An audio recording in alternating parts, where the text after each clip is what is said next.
Up, y'all? Welcome to organizational communication. So, this will be the first of our short lectures, and I'm going to start by talking a little bit about organizational communication and what it means to take a critical approach to it. So, sit back and enjoy. All right, so let's see here.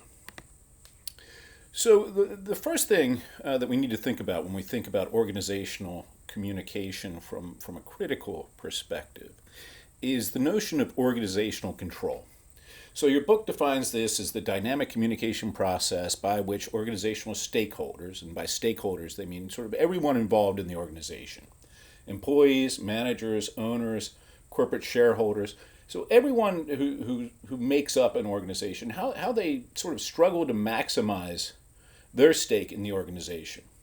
So, a critical approach to organizational comm is not one that looks at it negatively. Instead, it's one that looks at an organization in terms of control and competing interests. Because each one of these stakeholders has a different interest. Employees obviously have very different goals and interests than owners, for example. So that's what we're going to do this semester is go through and talk about organizations, talk about their history, talk about how they're constituted, what makes up in an organization, just besides people and buildings and roles and products and so on. And try and understand them in terms of flows of power. Who's in charge, who's in control, and what does that mean? So, the first thing that we want to tackle is thinking about corporations themselves. So corporations are, in most instances, the organizations that you're familiar with. You've grown up with corporations all around you.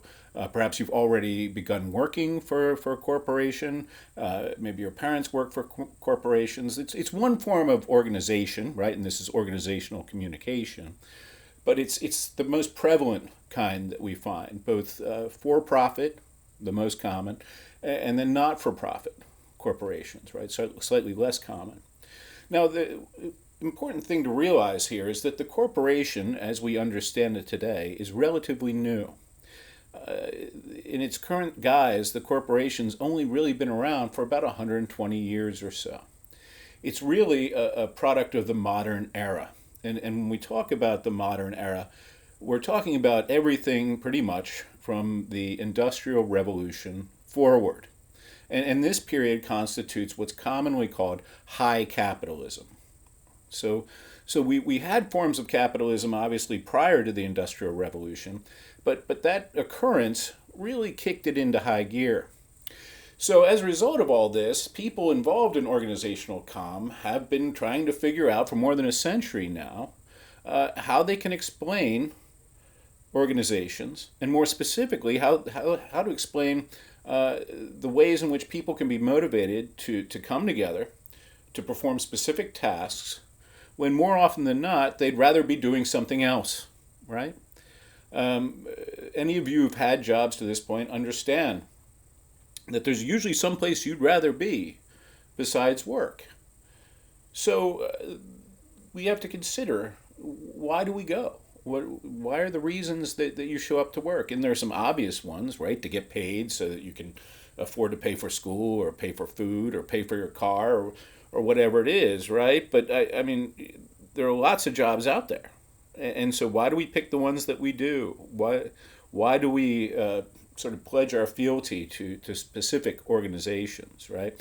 And so people who are involved in the study of this, or in the study of organizational communication, are interested in how do we get everybody together to work towards a common goal, even though it might not be in their best interest, right? Even though it might not be what they want to do. So this is a little video that explains the history of the corporation and what the corporation is. And I think it's informative, but I'll let you watch it in your own time. This is a short lecture, so we're going to try and keep things brief.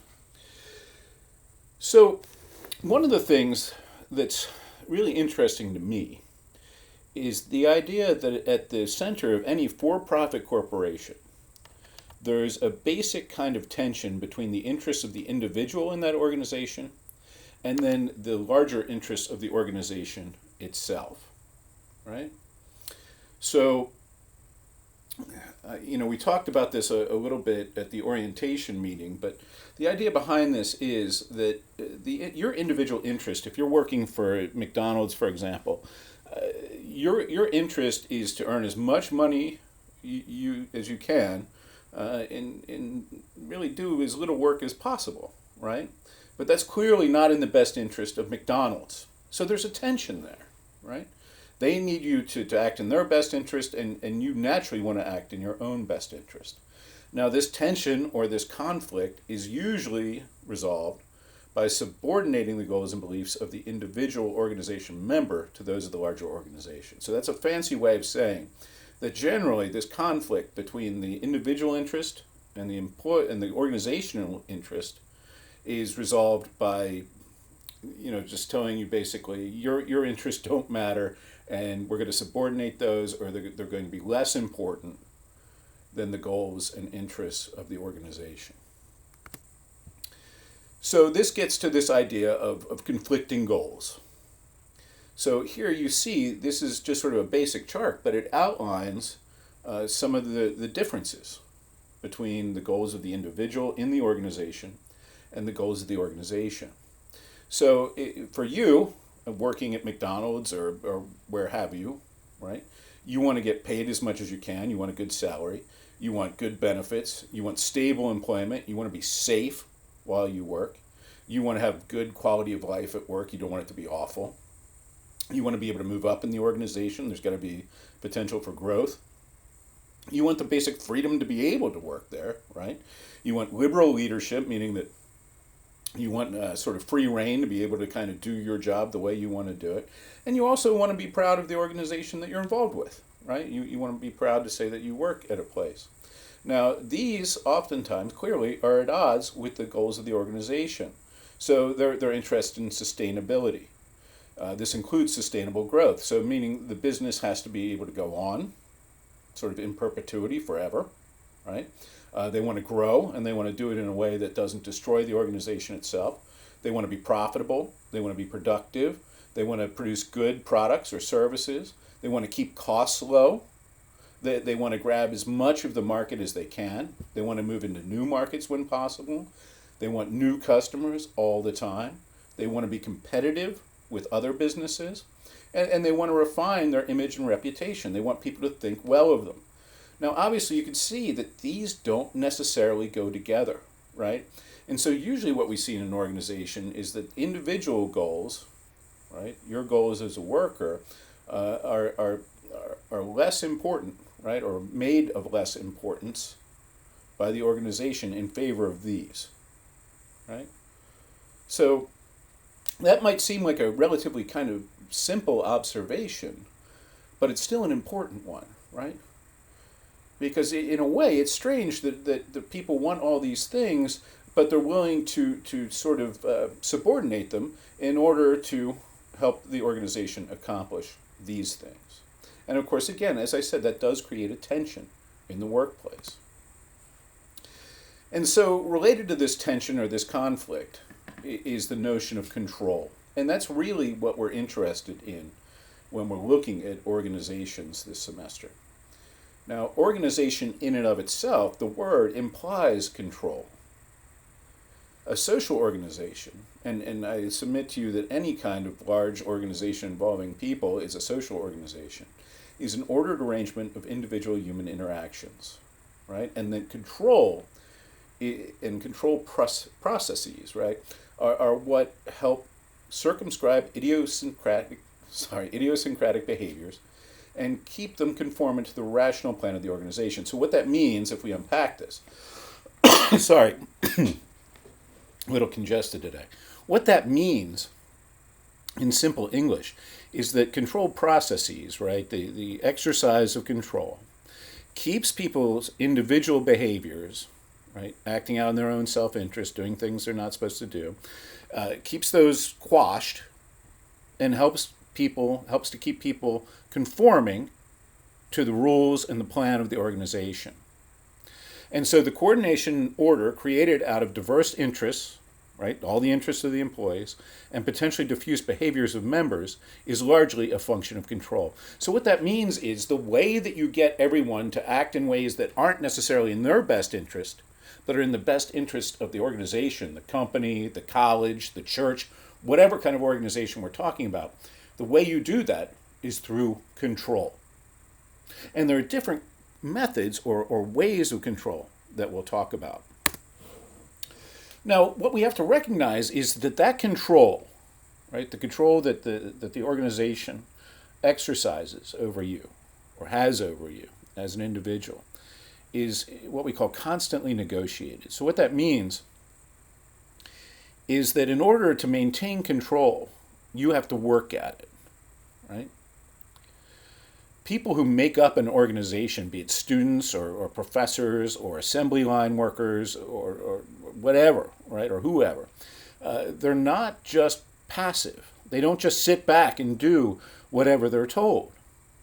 And so, as a result, the history of management thought, in the history of thinking about management, right, management science, is a history of struggle, right? It's about that fight. It's about that conflict. It's about that tension between workers doing what they want and getting workers to do what the organization wants, right? Or more specifically, the leaders of the organization want. And so much of this is related to the philosophy of an Italian revolutionary, an Italian Marxist revolutionary by the name of Antonio Gramsci. And Gramsci came up or sort of reinvigorated a theory that he called hegemony. And in Gramsci's theory of hegemony, he suggests that people are led, you can get people to do what you want them to do in two ways, right? And power, getting people to do what you want them to do is control, right? That's power. And this control or power is achieved through coercion, right? You do this or I'm going to beat you up. You do this or I'm going to put you in jail. You do this or else, right? And consensus. Now that's the kind of, this element or this half of hegemony is what we see, growing up, at least I did, right? My father would tell me, go cut the lawn. I'd be like, why should I cut the lawn? And he'd say, well, because I'm going to kick your ass if you don't, right? That's what we call coercion, right? Dominio, domination. Do it or else. The other way, which is really much more effective in many ways and much more insidious and kind of, if there's an evil side to this, this is it. But consensus is getting you to agree to act in the organization's own best interest instead of your own best interest, right? Willingly. To convince you to do it, even though it's not what's best for you, you do it anyway. And this is affected in many ways, right? I mean, this is achieved in a whole series of ways, and we'll talk about the ways that this is done. But we see it all the time, right? And this doesn't just happen in organizations like schools or IBM or Apple or wherever, right? In for-profit businesses, it happens on the level of institutions at world scale, right? There are people that act all the time in ways that are not in their own best interests, right? But they still do it willingly, right? So I brought this up at the orientation as well. One of the remarkable things to me about the military, for example, is that people sign up for the military and risk their own lives as part of their jobs. And clearly, dying for your country is not in your best interest. Period. Full stop, right? Dying is not in your best interest. But people do it, and they do it willingly. No one's holding a gun to their head saying, sign up for the Marines, right? They do it anyway. And they do it because the government has achieved a certain level of consensus. Direzione, right? So that's real power, right? When you can drum up that kind of consensus. And so in this course, one of the things that we try and look at is how do you achieve that, right? And why do people act in these ways? So with all that said, it's finally time to think about defining organizational communication, and it's tough to define. So let's start with the organization part, right? Two words, organizational communication. So let's start with organization. So, according to W. Charles Redding, the academic, right, all complex organizations have four features. Interdependence is number one. With interdependence, what that means is that all your fates are linked, right? If the company does well, then everybody does well, right? There's a differentiation of tasks and functions. What that means is one person is the president, another person is a vice president, another person is a manager, another person is a worker, right? So, and each one performs a different function. Everyone is oriented towards similar goals. So, if you work at Coca-Cola, your goal is to sell Coca-Cola. And then every organization has a certain degree of control. Excuse me. So again, here's that control thing. And for our purposes, we can add that fifth feature, which would be communication, right? You have to communicate in order to have an organization. So again, reviewing these. Interdependence. No member can function without affecting and being affected by other members of the organization. If you don't do your work, I probably have to do more, right? The differentiation of task and functions, that's the division of labor, right? Members specialize in particular tasks, and organizations as a whole are divided into departments. This is related to what's called the tailorization of labor, and this occurred in the early 20th century, and it's something we'll talk about more in one of our later lectures. This is a fun video from Charlie Chaplin that shows the differentiation of labor. Again, I won't show it today, but it's kind of fun if you want to watch it in your own time. And goal orientation, right? Again, everyone in the organization has to be oriented towards particular goals, right? Indeed, Bernard, who's one of the scholars that's talked about in your books, tells us an organization comes into being when there are people able to communicate with each other, who are willing to contribute to action or willing to do work, and to accomplish a common purpose, right? So it's that purpose, that goal orientation that's part of the organization. And of course, goals can vary or conflict, as we've already talked about, right, across groups. And it's not just across groups within the organization. Indeed, goals can vary between people in an organization, for example, and the communities that those organizations operate in. And a classic example of that would be the BP oil spill of some years ago, right? BP's interest, which is making and selling petroleum products and oil, are at odds with the people in the communities where they have massive oil spills and destroy the coastlines and destroy the wildlife and so on, right? So again, we see conflicting goals. And control, as we've already talked about, is a way of overcoming these conflicting goals in the interest of the organization, right? All right, so that's it for this short lecture. Thanks for checking it out. Next time we'll talk about those types of control.